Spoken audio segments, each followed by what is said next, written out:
हमारे यहाँ कथा को श्रवण कर रहे थे देवी जी के द्वारा। बहुत ही सुंदर कि किस प्रकार से राजा कंस ने अपनी भांजी को उठा करके जैसे ही चट्टान पे मारना चाहा भैया, तो वो भुजाओं को उखाड़ते ही आकाश मार्ग में पहुंची और उसने साफ बता दिया कि अरे मूर्ख, तेरे काल का जन्म गोकुल में हो चुका है। कंस घबरा गया, अपनी बहन बहनोई की हथकड़ी बेड़ियां कटवा करके उनसे क्षमा मांगने लगा। अब वसुदेव ने साफ कह दिया, देखिए राजन, हमारे पास आने से कोई फायदा नहीं है, क्योंकि पाप गलती जहां से होती है ना, गलती जहां से होती है वहीं से सुधार होता है, तो कंस को भी मालूम है। और इसीलिए वसुदेव और देवकी के पास पहुंचा। तो भक्तों, राजा कंस वसुदेव ने साफ मना कर दिया कि मौत का समय जो निश्चित है वह उस समय पर जरूर आएगी, और जब मौत आ जाएगी तो एक घड़ी नहीं लगेगी राजन। इसलिए मेरी बात मानो, मौत से ना डरो। जीवन सत्य नहीं है लेकिन मौत तो सत्य है भाई। जीवन सत्य नहीं है, बालक का जन्म हो पाए भले ही ना हो पाए, लेकिन मरना सत्य है। आप देखिए, कंस की खोनी दाह फिर भी नहीं बुझी, तो मथुरा नगरिया में एक पूतना नाम की राक्षसी रहती थी, उसकी रिश्ते में बहन लगती थी। तो आज कंस ने क्या किया, अपनी बहन पूतना के पास पहुंचा और कहने लगा, हे बहना, कि भरे गए रुधिर से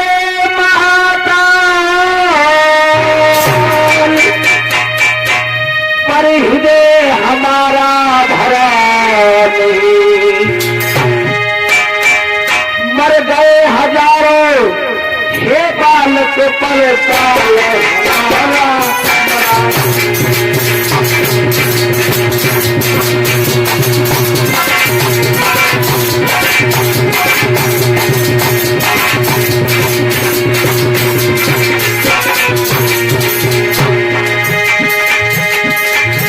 इसलिए वहीं पर जाके संदार साजिद साल पे कल कल से साल के साल भजने सारे कंसी लाल।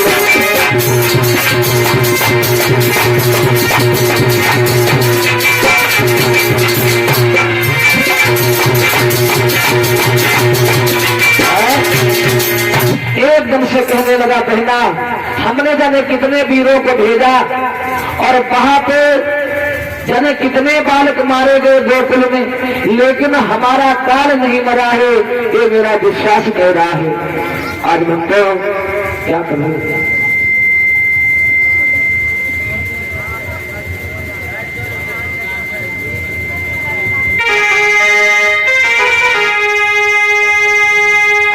उसी समय पूतना कहने लगी, भैया आप चिंता न करें, मैं जाऊंगी।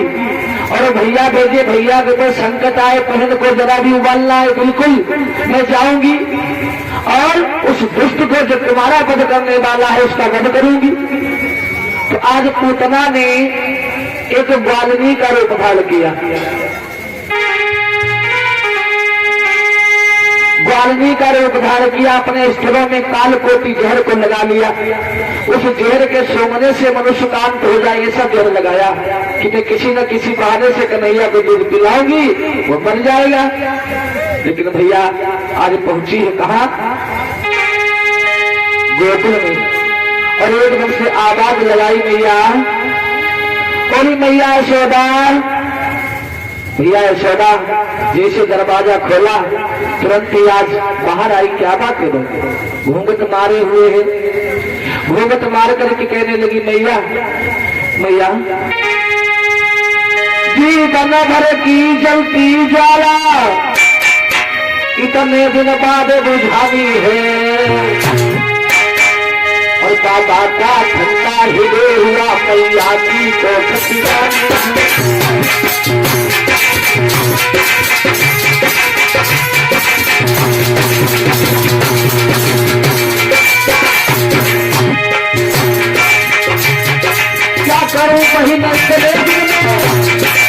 लाले की प्रेम पाई है लाल लाल को मेरी आई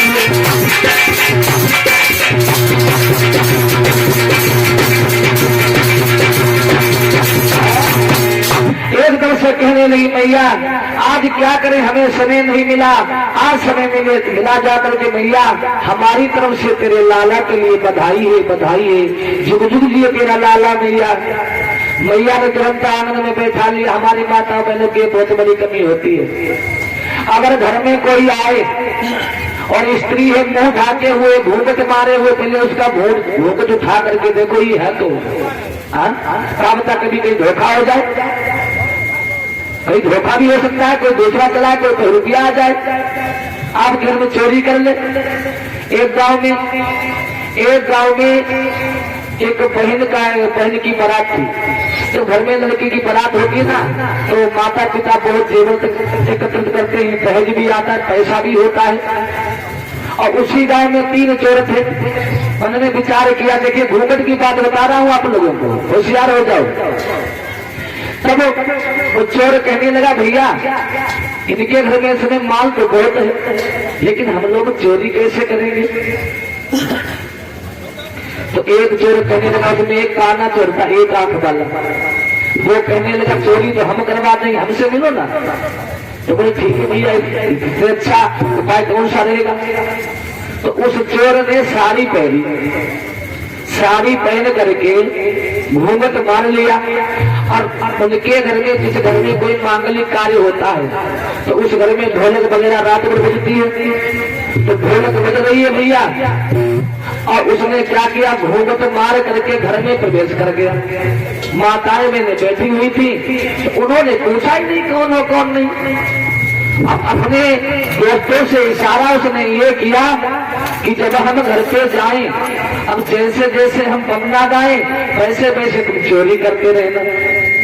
तो एक बड़ी बूढ़ी बैठी रहे तो बोली अरे बहना तुम आई हो, बहू तो तुम भी बजाओ, तुम बजाओ और गाओ। तो उस चोर ने अपने हाथ में ढोलकिया ले ली, आराम से पन्ना गाने लगा। अपने मित्रों के लिए यानी चोरों के लिए इशारा कर रहा है, क्या कह रहा है मालूम कि जाको धीरे धीरे फोरो पिछवा, हाँ बनी के दादा है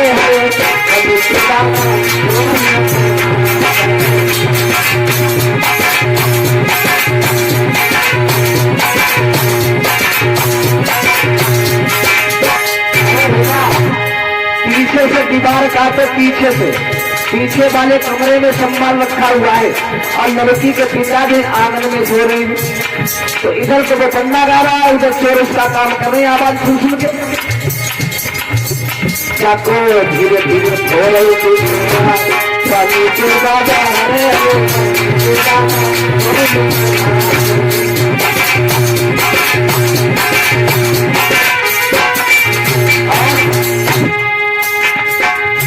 धीरे ईद निकार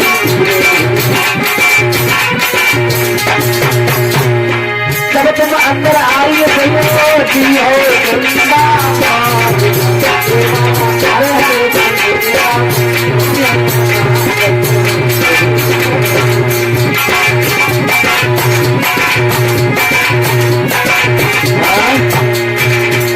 वो जैसे जैसे पन्ना गाता रहा चोर वैसे चोरी करते रहे, पूरा घर उठ गया। और माताओं बहनों ने केवल कितनी कमी से कि घूंघट उठा करके नहीं देखा, बस इतनी कमी थी। तो इसलिए आपके घर में कोई भी आए तो पहले घूंघट मारे, तो घूंघट खोल करके तो देखो कौन है कौन नहीं है। आज मैया सोदा भी धोखा खा गई, तो उतना घूंघट मारे हुए है और घूंघट मार करके जैसे ही आंगन में पहुंची और मैया ने तुरंत ही बिछौना डाल दिया और पूतना जो बैठ जाती है और एकदम से बोली मैया भगवान ने तुम्हारी गोद को भरा तो हमारी गोदी भर दो। मैया बहुत भोली वाली थी, उठा करके कन्हैया को पूतना की गोद में डालने के लिए तेरा ही ले खिला ले जी भर के। आज भैया पूतना खिलाने लगी, मैया कुछ काम करने लगी। तो आज क्या किया, पहला नंबर आया है दूध पे, दूध पिलाने के लिए। तो फिर भगवान मन में विचार करते हे प्रभु, हम तो यहाँ माखन मिश्री खाने आए थे और यहाँ प्रथम दिवस हमें दूध में जहर मिल रहा है। और ये पूतना कौन थी मालूम? ये पूतना राजा बलि की बहन थी रतनमाला, जिसमें बामन भगवान राजा बलि के यहाँ पहुंचे थे छलने के लिए। तो बामन नंदन के थे छोटे से बालक, एक ब्राह्मण बालक को देखा रतनमाला ने, तो कहने लगी अगर ऐसा लाल हो तो मैं जी भर के खिला दूं, ऐसा लाल अगर हमें मिल जाए तो मैं जी भर के खिला लूं, क्योंकि हमारी माता बहनों की लालसा होती है, किसी का सुंदर बालक देखे तो इच्छा होती है मैं अपनी गोद में लेकर के खिला लूं। घटगटवासी अंतर्यामी सबको समझने वाले आज कहने लगे जाओ रतनमाला, मैं तुम्हारा लाल बन करके तुम्हारी गोद में जरूर खेलूंगा। लेकिन जब 3 कदम में तीनों लोगों को नाप लिया तो कहने लगी ऐसे लाल को तो जहर दे दे, जहर। अरे देखो ना हमारे भैया को छल लिया आकर। भगवान बोले तुम्हारा जहर भी पीऊंगा, देखूंगा कितनी ताकत है तुम्हारे जहर में। आज भैया वही रतनमाला आज पूतना बनी आकर के। आज क्या हुआ? दूध पिलाने लगी। पहले तो भगवान ने क्या किया, भगवान शिव का आह्वान किया, क्योंकि जहर तो भगवान पीते नहीं, जहर के मालिक है भगवान शिव। भगवान शिव आए, जहर जो भगवान शिव ने पी लिया और दूध भगवान कन्हैया ने पी लिया। और जब दूध शरीर में नहीं रह गया तो खून खींचने लगा। जब खून खींचने लगा तो दर्द पैदा हो गया। एकदम से पूतना कहने लगी मैया, ओरी मैया। लेकिन मैया जो दही ले रही है गर गर गर की आवाज हाँ रही है ना, रही चलती है मटके में। जो बाबा नंद के यहाँ 9 मन माखन होता था। 9 मन माखन मालूम कितना होता है? 3 कुंटल 60 किलो। 1 मन माखन 40 किलो का होता है। 40 किलो का 1 मन होता है। तो इस प्रकार से 9 मन माखन होता, 3 कुंटल 60 किलो माखन होता था। और जिस घर में 3 कुंटल 60 किलो माखन होता होगा तो उसमें मटके कितने बड़े बड़े होंगे। और मटके बड़े होंगे भैया, रई कितनी बड़ी होगी। ये छोटी छोटी मटकियां होती जिनमें रई चलती गर्र गर्र की आवाज आती है। तो जब बड़े मटकों में बड़ी रई चलती है तो ऐसा नहीं वहां पे सुनाई कुछ नहीं देता है। अब वो तो चिल्लाने लगी मैया, चिल्लारी धारे मार मार बस चलान खड़े राती से। हाँ इसमें इस लाला को अब उठा हमारी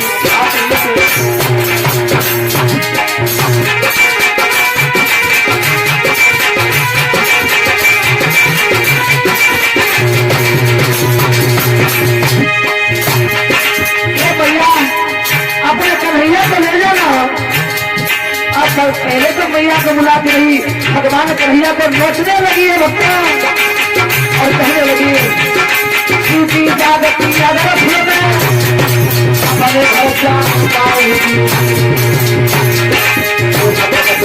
कराती हूँ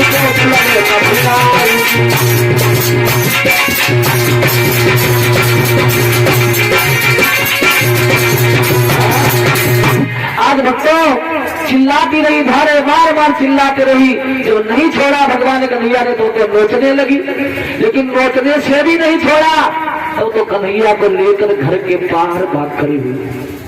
घर के बाहर भागी है भक्तों, फिर भी भगवान कन्हैया ने नहीं छोड़ा। दूध पीते रहे, खून सब पी लिया शरीर का कि दिल सुकुड़ चला थे बड़ा फटा, मैं देखा थेला छूट गया।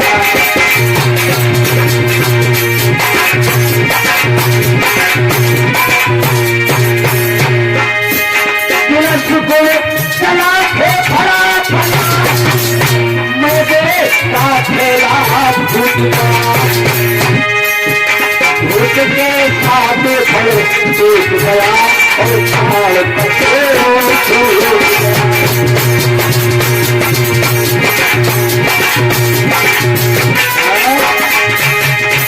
आज एक धड़ाका हुआ और पूतना जो है गिर जाती है।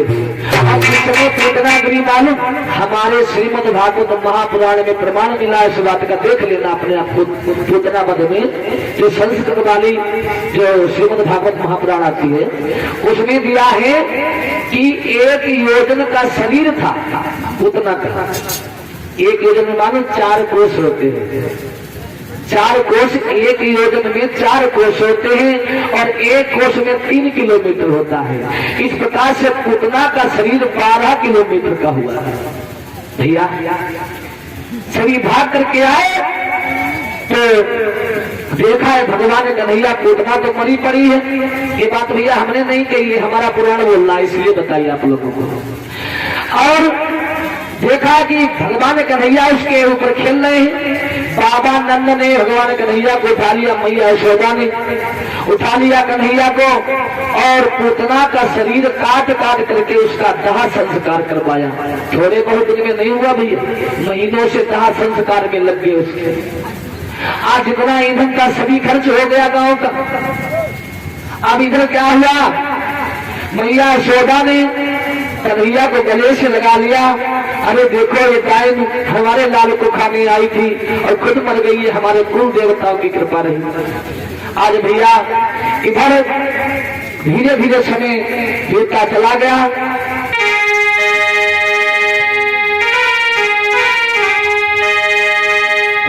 27 दिन के हुए जब प्रभु जगदाधा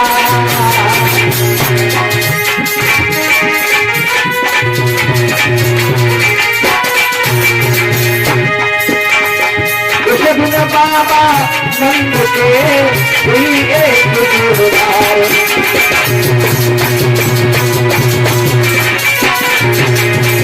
इधर जब भगवान कन्हैया 27 दिन के हुए। और हाँ एक बात बहुत ही गुण रहस्य की यहाँ पर है कि बाबा नंद के यहाँ जीवनार हुआ। जीवनार मालूम किसे कहते, मांगलिक कार्य, जैसे नामकरण हो, मुंडन आदि हो, अन्नप्राशन हो, कथा भागवत, ये सब जीवनार है, ये मांगलिक कार्य है। तो जीवनार है क्या, भगवान कन्हैया का जो है नामकरण है, भगवान कन्हैया का नामकरण। भगवान कन्हैया नामकरण के लिए गर्गाचार्य जी को बुलाया गया। गर्गाचार्य जी आए, उन्होंने उनका नामकरण किया। तो पहला नाम निकला है संकर्षण, क्योंकि बुधवार भादों का महीना कृष्ण पक्ष, बुधवार रात्रि के ठीक 12 बजे, इसलिए पहला अक्षर निकला है क्योंकि रोहिणी नक्षत्र है। पहला अक्षर निकला है सा, नाम के लिए पहला अक्षर देखा जाता है, तो शाह निकला है, इसलिए तुरंत ही आज गर्गाचार्य ने संकर्षण नाम रख दिया। किसी ने आकर के कन्हैया कह दिया तो कन्हैया नाम हो गया, किसी ने गोपाल कह दिया तो गोपाल नाम हो गया, किसी ने कान्हा कह दिया तो कान्हा हो गया। इस प्रकार से जैसे जैसे भक्त लोग पुकारते गए वैसे भगवान कन्हैया के नाम बढ़ते चले गए।